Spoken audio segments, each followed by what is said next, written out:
Squirrels are known for saving, but with the help of AARP, they won't be the only ones. From planning to budgeting, AARP is here to help you stretch your dollar further. So take on today and every day with AARP. Learn how at takeontoday.aarp.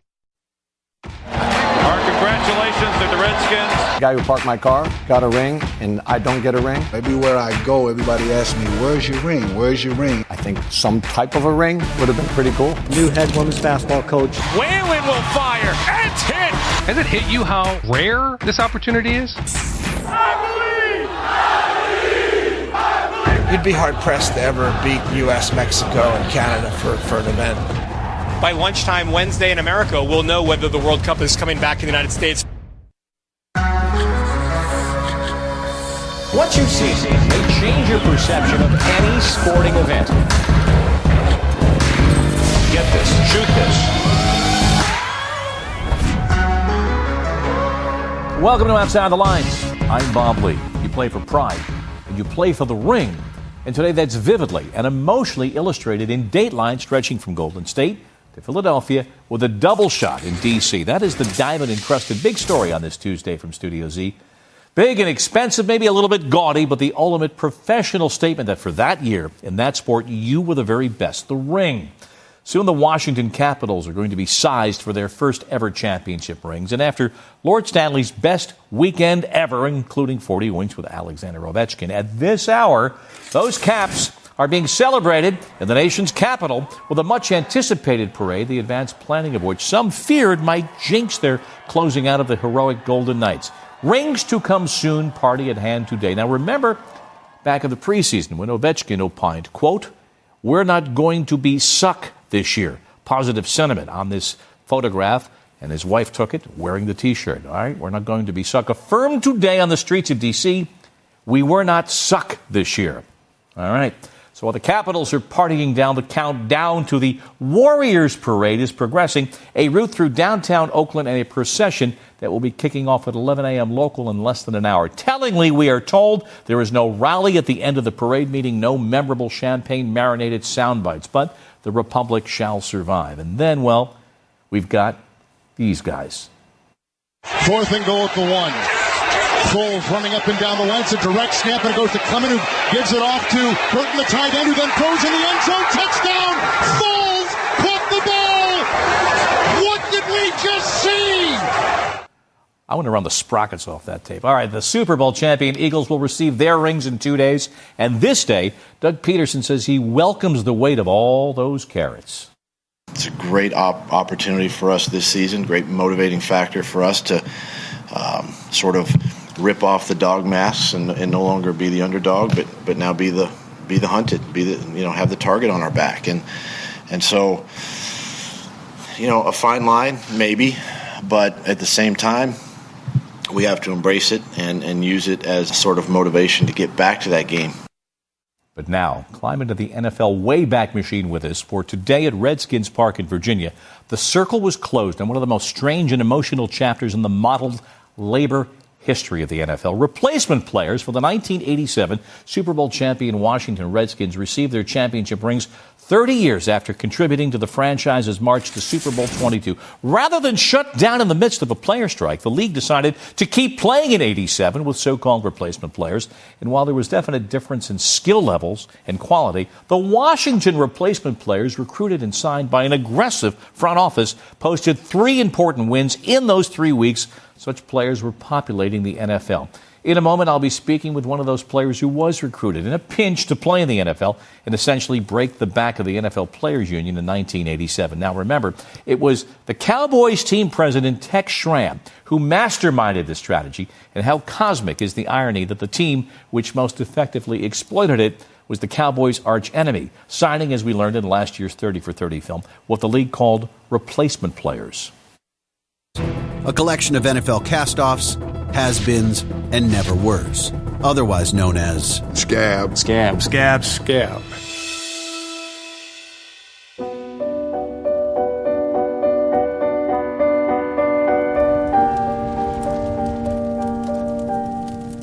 You know, when I had the NFL dream as a teenager, My intention was not to hurt anybody, to take bread off the table of other people's homes.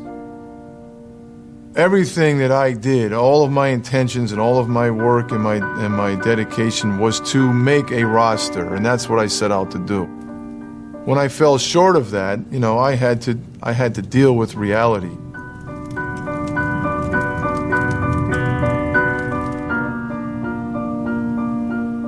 You know what? You call it what you want to call it. We contributed to breaking a union strike. Where we're going to go with this in future lessons is we'll start to look at the ability for you to meet the demands of everyday life. I respect unions, don't get me wrong. I mean, I'm in a teachers union, so I understand the value. I was called scab today at work, believe it or not, by a woman. She found out and she turned to me and said, "Oh, you were a scab." And, that's a raw nerve.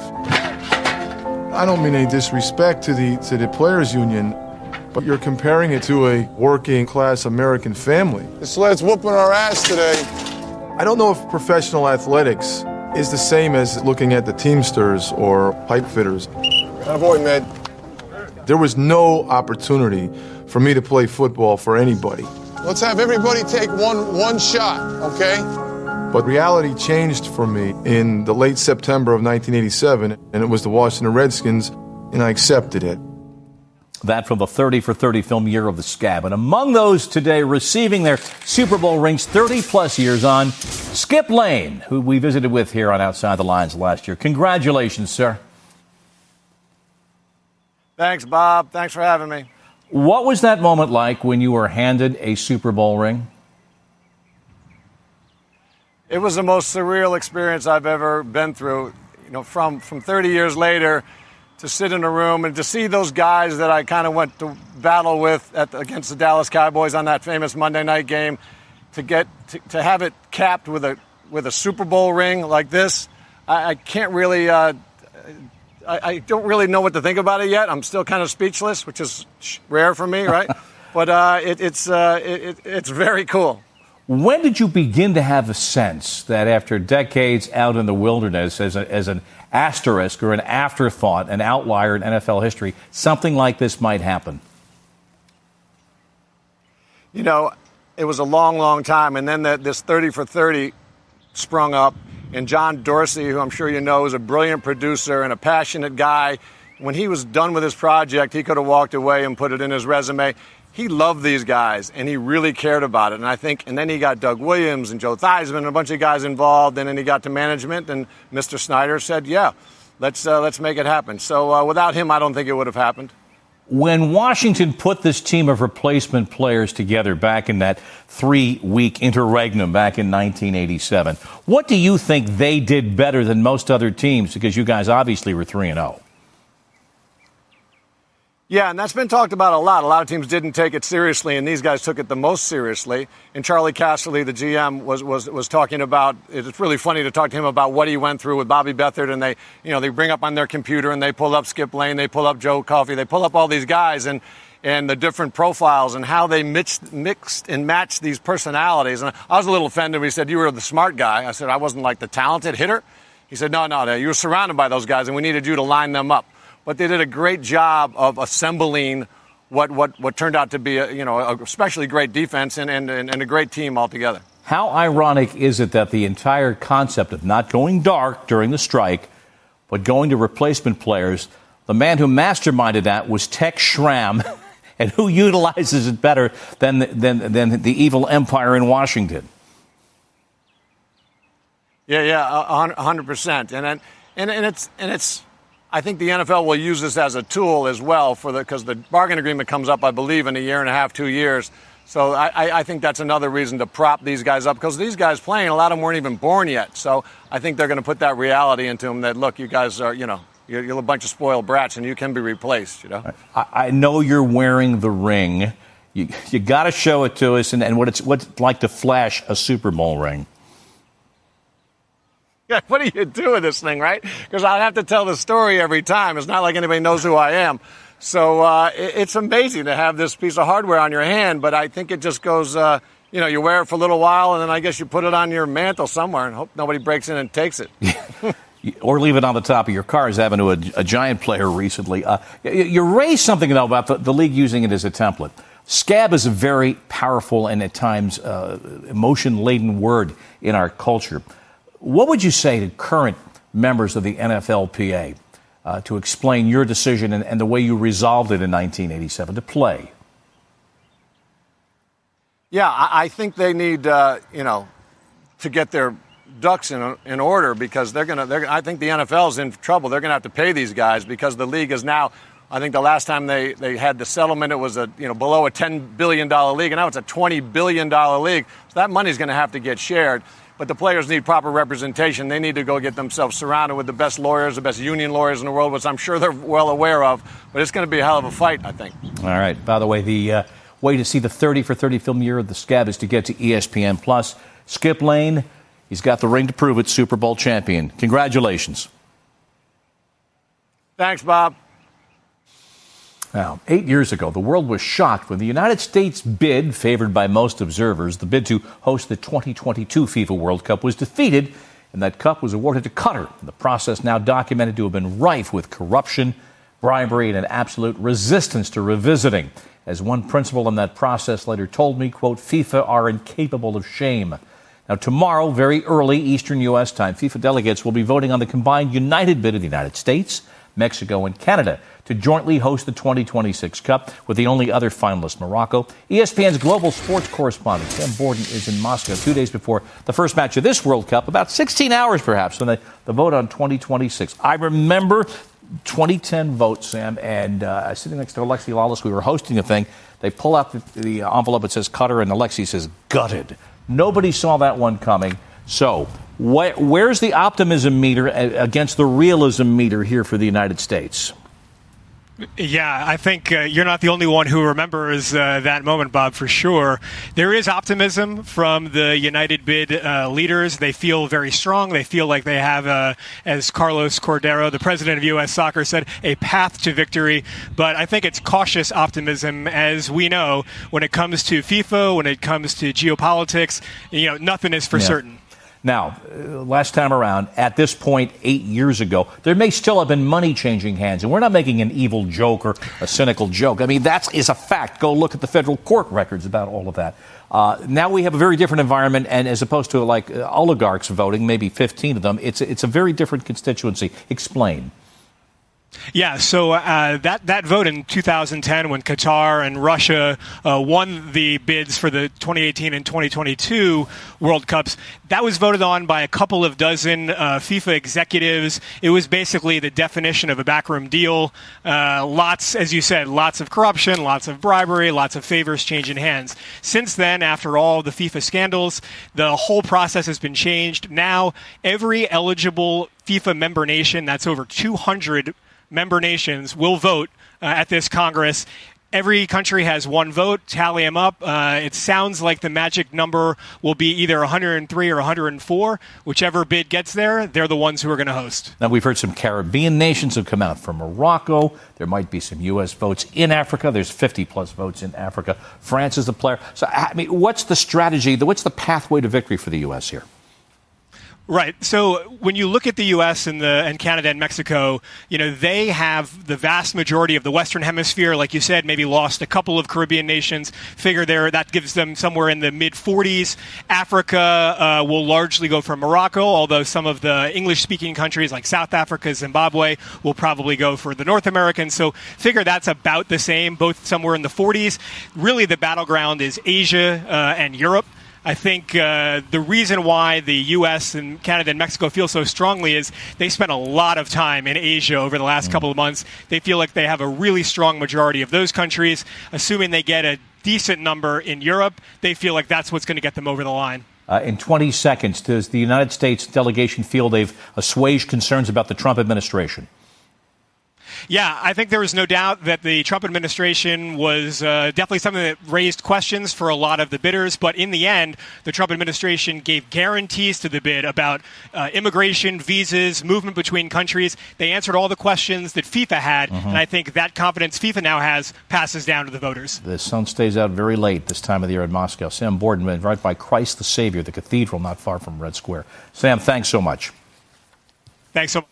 Next up, a Big Ten Conference head coach who's balancing that with a professional playing career at the same time. Our conversation coming up.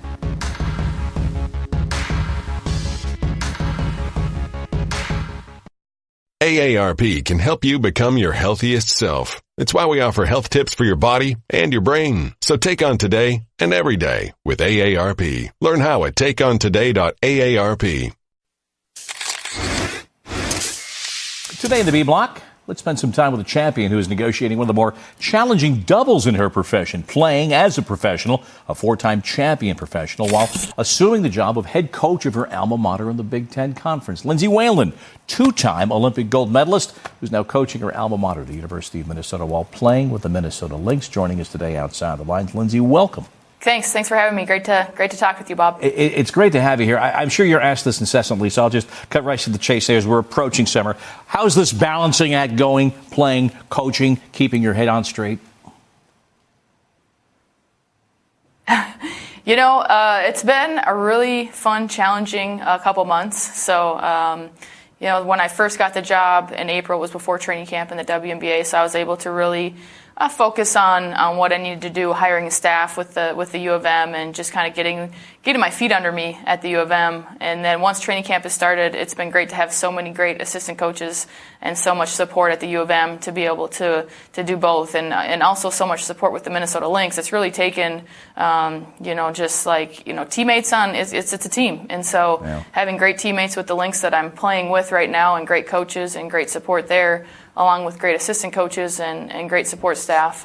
It's just all a team effort, honestly, for me to be able to do this. And like I said, it's been a really fun, challenging couple months. And I learn something new every day. And so just trying to do the best I can and have fun while doing it, and just taking it one day at a time. And it's been a really cool experience for sure. Playing and then coaching and trying to keep it all separate. And also, within the last week, an interesting passage of time. Of course, the Lynx were not invited to the White House for the fabled non-visit with the president. You played in Washington in front of a large crowd around the Caps telecast back into the arena. You also did a service trip to D.C. in connection with the non-visit to the White House. What was that whole experience like in Washington?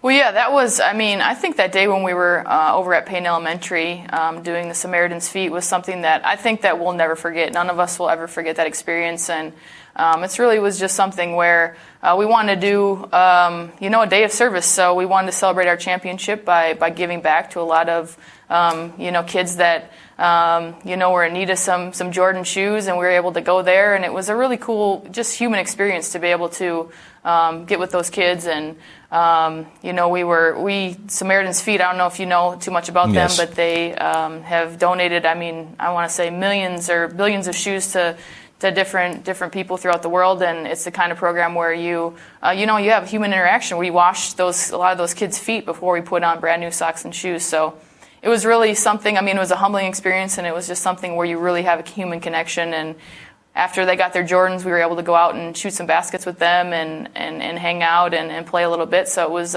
really cool. So it was a very fun day. And we had been to the White House 3 other times before. So getting to, do this was something different that we'll never forget for sure. A bit of a been there, done that for the athletes who were there or not there. What was it like to win that most recent WNBA title, because they were working on the Target Center? There you are playing in the barn at Williams Arena, where you, of course, were the 3-time All-American on your home collegiate floor. That had to be a confluence of emotions.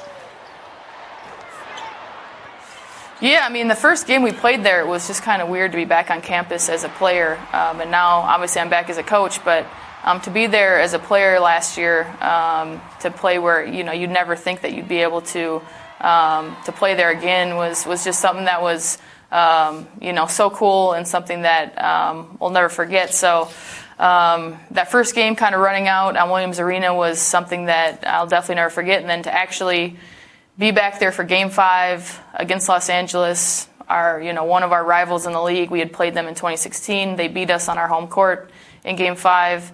To then play at Williams Arena, it was just such a special game and a special time. 15,000 people there. Yeah. It was just, it was something that none of us will ever forget for sure. And to be able to beat a team like LA, it took that home court advantage, and it took us getting that #1 seed. And so it was definitely something that, we needed everybody. We needed all of our fans, our whole team, and we were just able to great get the win. Great atmosphere, really, great experience. It certainly sounds like do that for the Lynx. Exactly, and a busy summer certainly. Trying to move the Lynx up the standing and continue recruiting and working in Minnesota. Lindsay, thank you so much for joining us. We appreciate it. Absolutely. Next, a coach and numbers, even if they're not accurate.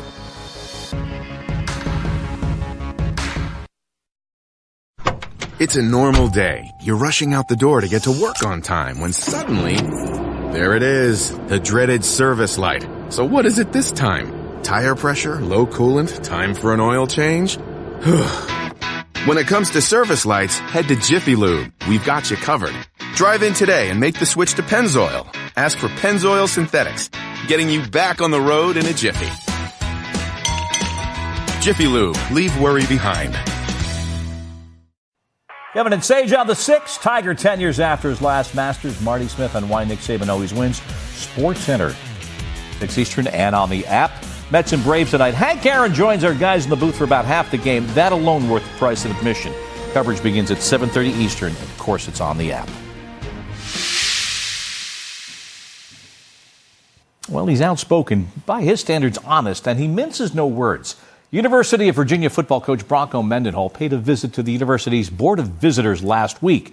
That's the governing body. And basically, he told them he only has 27 ACC quality players.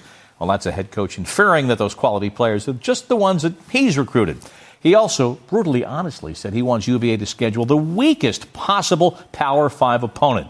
And then, having taken UVA from 2 wins to 6 wins in his pair of years in Charlottesville, Mendenhall goes bigger picture. I ask players when they're in my office, tell me about your goals, tell me about your future, tell me about your purpose. Almost all say, even at UVA, my goal is to play in the NFL. And then my simple response is, and. Silence, Bronco says. Silence ensues. Now he gets to the sensitive stuff. It's the beginning of our dialogue. Knowing that statistically, as you consider now the NFL, 85% of the makeup of the NFL, those young people 85% come from single-parent homes. Now, that number is probably on the high side if you cross-reference teams that have tabulated those data. And then there is this Bronco truth bomb about those NFL players who are indeed successful, be around long enough to have a second NFL contract. That means there's some sustainability. When they leave the NFL, they are all of the following. This is 78%, almost 80%. They are divorced, bankrupt, a substance abuser, and disabled, all 4. That's almost 80% of the lucky ones that make it to their second contract. You don't have to be a social scientist to call bull on that. 78%, that's one estimate in a 9-year-old story about one condition, bankruptcy. The NFL Players Union says 78%. The number is not even 2%.